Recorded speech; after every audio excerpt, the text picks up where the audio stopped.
За сайн байцгаана уу. За би яаж те эмэгтэйчүүд эзэгтэй нарын одоо хамгийн их түгээмэл асуулт би юунээсээ одоо ямар сав суулганы ком хэрэгтэй вэ гэд би юунээсээ айх асуудаг. Тэгээд яг би ч гэсэн одоо залуу байхдаа Америкт ирээд тэгээд нөгөө гой гэл дандаа юм ком сав суулгануудын комнууд аваад тэгээд дорхноо муухай олоод дахин шинийг аваад юу авахаа мэддгүй байсан. Тэгтээ одоо би түүнээсээ суралцаад сүүлийн жилүүдэд одоо би ямар сав хүний амьдралд хэрэгтэй, ямар сав хэрэггүй вэ гэдгийг би мэддэг болсон учраас та нартаа өөрийнхөө туршлагыг хуваалцъя. Тэгээд ер нь бол яг хүн болгоны санхүү өөр учраас одоо хүн болгоны одоо арга гэрийн боломж өөр шүү дээ. Тэгэхээр өөрсдөө тохируулаад за ийм хөө сав суулгана арай эрүүл байд юм байна гэдгийг мэдээд авбал зүгээр юм болов уу гэж би өнөөдөр видеого хийж байгаамаа.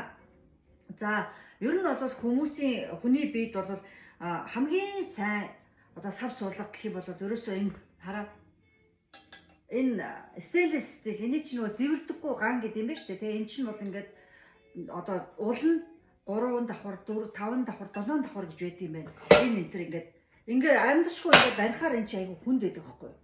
Ягаад тэр энэ улан зузаан байгаа байхгүй юу? Уул нь ийм давхрын зузаан. Тэгэхээр болж игэл ийм ган одоо аваараа тэгтээ одоо энэ чинь одоо брэндээсээ хамаарат өнүүд нь асар их үнэтэй байгаа шүү дээ, тий? Хамгийн сайн үнэтэй брэнд юм бол Hex Club, Caraway, за тэгээд нөгөө Cuisinart, дээрэс нь юу гэж байсан Heston тий? Heston энэ төр гэсэн брэндүүд бол одоо хэрэглэгчдийнхаа шалгарсан эхний 10 дотор явж байгаа юм билээ. За энэ бол Cuisinart-ийн ийм сав байгаа. За энэ одоо миний брэнд. За дараа нь болохоор бас дараа нь хүний биед одоо удаан хэрэглэгддэг боломжтой юм юу байдаг вэ гэхээр энэ ширмэн ийм одоо хайруулын тавнууд байна. Энэ ширм аяйгүй хүнд ширм. За энийг бол яг арчлах жоохон эхлээд авсныхаа дараа энийг нөгөө энд нь юу тогтоохын тулд нөгөө одоо зэвэрхгүй болохын тулд жоохон арчлах хэрэгтэй байдаг. За тэрийг яг дараа нэг завандаа нэг оруулж өгье гэж бодож байгаа. За энэ болохоор даач аавны энэ чинь болохоор ширмэн тогоо ширм амар хүнд ширм. Гэхдээ энийг нөгөө ингээд будцсан байгаа. Одоо галгаар лакар ч юм уу будцсан гэсэн үг тийм. Тэгэхээр энэ бол маш сайн тогоо бас ширм учраас удаан хэрэглэгдэнэ. Гэхдээ яг одоо ийм ширмэн тогоо хэрэглэж байгаа нөхцөлд ийм будагтай тохиолдолд хэрвээ энэ тэндээс ингээд сэтрээд хагараад эхлэх юм бол ялангуяа ороолын одоо хоолны хийдэг хэсэг чи хагараад эхлэх юм бол энэ бол хэрэггүй гэсэн үг. Яагаад тэр харсан хэсэг чинь хүний биед орохоор одоо хүнд металл вирус орж байгаа учраас одоо нөгөө хавдар үүсэх талтай. Тийм учраас хагарах юм бол энэ бол зүгээр хогийн савраа хаяараа хэн шүүх хэрэггүй. За би болохоор энэ бас энэ ширмийн ийм том тогоо байдаг. Энэ дотор юу гэдэг вэ гэхээр би нөгөө талхаа барьдаг. Энэ зориултыг камп манд явахаар бол энд бол одоо аяны 100 тогоо хэрглэж болно. За өдөр тутамдаа би ч нөгөө өндөг ногоо юу шарахтаа бол ийм энийг болохоор би 2 жилийн өмнө Hex гэдэг Costco-гоос авчихсан 3 ийм хос сет байхгүй юу.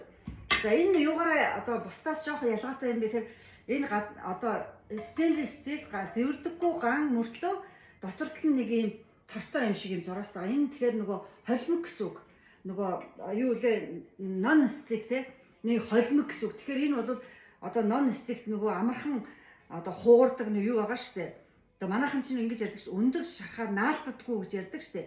Тэр non stick чинь тэр чинь болохоор ингээд нөгөө хөнгөн цагаан нэмгэн төмөр дээр ингээд будцсан байгаа байхгүй. Тэгээд тэр чинь наалдахгүй явандаа тэр чинь ингээ хуураад эхлэхээр хүний биеинд ороод тэгээд тэр хүний биеинд орсон одоо төмрүүд чинь одоо төмрийн хоруу чинь эргээд хавдар канцер үүсэх маш аюултай байдаг учраас ядаж аргаа ороход одоо энэ ийм холимыг аваараа. Холимог энэ бол холимог. Тэгээд энэ ер нь бол stainless steel одоо ганаар хийгдсэн зөвөр ингээд холимог зүгээр дан одоо тэр нөгөө тефлон ceramic гэдэг чинь керамик одоо ингээд нэг гоё юм цагаан янз янзын өнгийн бүрхүүлтэй тэгээ ийм хөнгөн ийм савнууд байдаг шүү дээ. Хөнгөн цагаан хөнгөн савнууд чинь ерөөсө хүний биеинд хэрэггүй л гэж ойлгоорой. Ерөөсө хөнгөн цагаан ерөөсө хэрэггүй. За тэгээ доторлоогүй одоо нөгөө зис савнууд байдаг шүү дээ. Зис сав чинь тэр чигтээ зис байх юм бол тэр чинь зистэй доторхон зүгээр доторлоогүй зис биш байх юм бол тэр бол бас хэрэггүй гэсэн үг. Хүний биеинд бас хэрэггүй. Ер нь бол тефлон одоо non stick тэр ингээд гадна талаар нь нөгөө хар одоо наалддаггүй юмар хийцэн тийм савнуудаас та нар болгоомжлороо. Тэгээд ер нь болж игэл яг уу тэр Hex Clad энэ гэдэг асар үнэтэй юмнуудыг хүмүүс бол сетээр нь авдаг, зарим боломжтой хүмүүс. Тэгээд болохгүй бол боломжгүй бол тэгэл яг л тэгээд над шиг ганц нэгээр нь ингээд боломжийн савнуудыг нэг үнэтэй биш. Гэхдээ миний савнуудад маш удаж байгаа.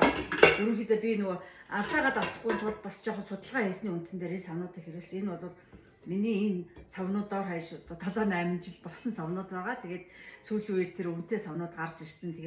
Тэгээд нөгөө бас нэг юм хэлмээр байгаа юм нөгөө хоолоо хийхдээ нөгөө төмөр ийм утгуураар ерөөсө бити утгаараа тэр чинь нөгөө савны чинь дотор талыг нөгөө одоо гимтээдэг байхгүй. Тэгээд нэг л тэр хэрэгжилж байгаа одоо тэр наалтдгүй савнууд чинь ингээд юм юмар зурагдаал одоо хутган мутгаар юм уу ийм төмөр мөр зурагдсан байх юм бол шууд хай хинч битээ өгтөр ерөөсө хэрэггүй. Тэрний оронд би болохоор одоо ийм модон ийм утгуурууд дандаа авч хэрэглэдэг болсон. Ингээ хоолны нөгөө ийм юу халбаг хүртэл ийм модон байхгүй. Тэгээд ерөөсө ингээд модонгоор дандаа ингэхээр энэ савн доторх сав мавч одоо гимтэхгүй. Тэгэхээр хоол руу чинь идж байгаа юм чинь бол ямар нэгэн хор орохгүй гэсэн. За хэрвээ модон байхгүй бол бас энэ хараа ийм энэ нөгөө силикон гэж ярьдаг. Силикон. Энэ чинь пластик биш, силикон байхгүй юу? Силикон ийм бас ийм юмар ингээ хуурч болно. Тэгэхээр хэрэгжилж болно. Ер нь бол пластик одоо хуванцар эдээс юмнаас л болгоомжл гэж байгаа шүү дээ. Хуванцар хиймэл юмнаас л болгоомжл. За тэгээд ерөнхийдөө та нар тэгээд өнөөдрийн хэлсэн одоо жижигхэн зөвлөгөөнөөс та нар тэгээд дэлгэрүүлээд асуух юм байвал асуугаараа би тэгээд чадах чинээгээр хариулъя.